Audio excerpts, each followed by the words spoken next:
Good morning, everybody. Do me a favor.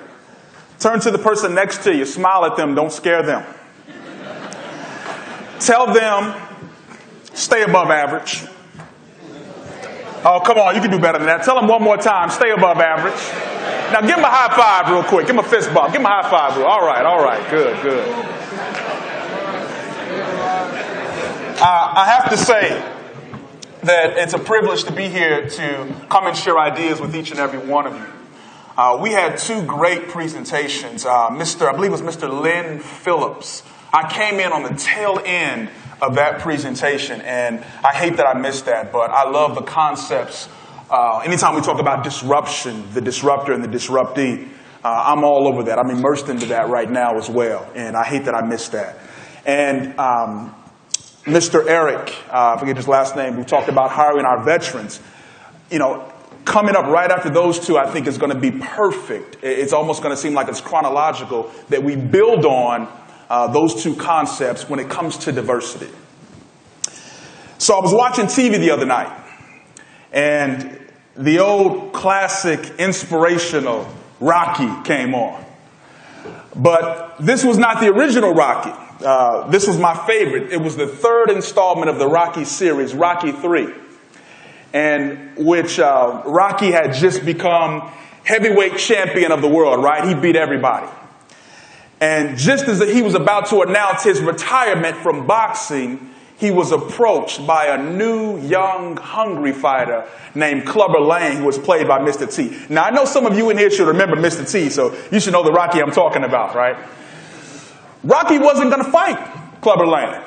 Remember, he beat everybody. He had nothing else to prove. But Clubber Lang talked so much trash to Rocky that he couldn't help but give him a shot at the heavyweight title. Now, if you recall Rocky's trainer, Mickey, remember old man Mickey?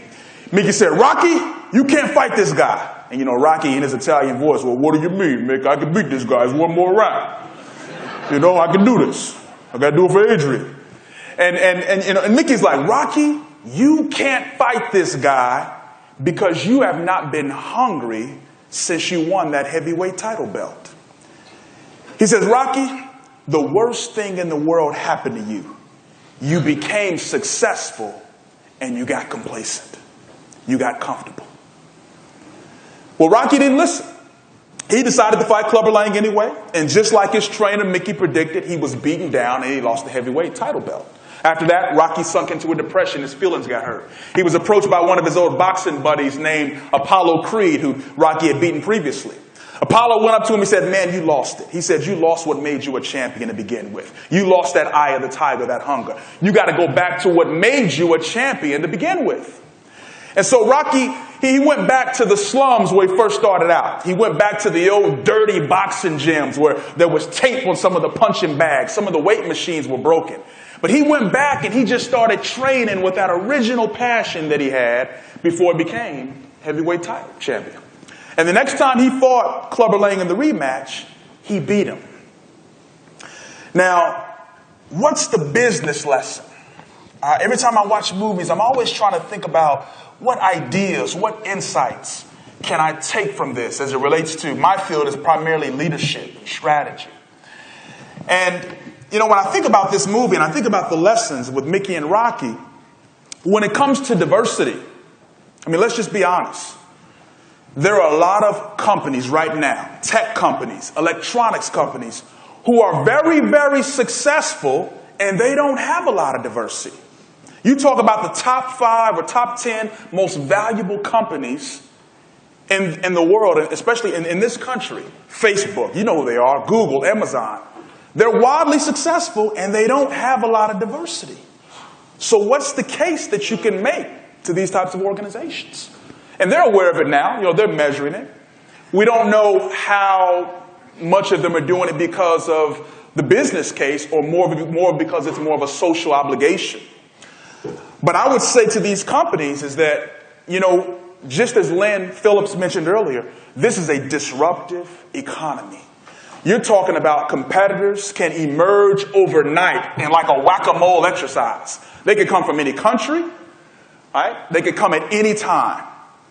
And if anything, you have to be ready and equipped and prepared and adaptable and flexible enough for these different types of competitors, any types of threats. It could be regulation, it could be anything. And so I would say the same thing to these companies as Mickey would say to Rocky. Don't you dare get complacent just because you're successful. Okay? See, Walmart did not think that they would have to worry about Amazon 15, 20 years ago. But guess what? Amazon is very successful now. I mean, Jeff Bezos is making everybody uncomfortable. But don't get comfortable and complacent just because you're successful. And I would say that when it comes to diversity for a lot of companies,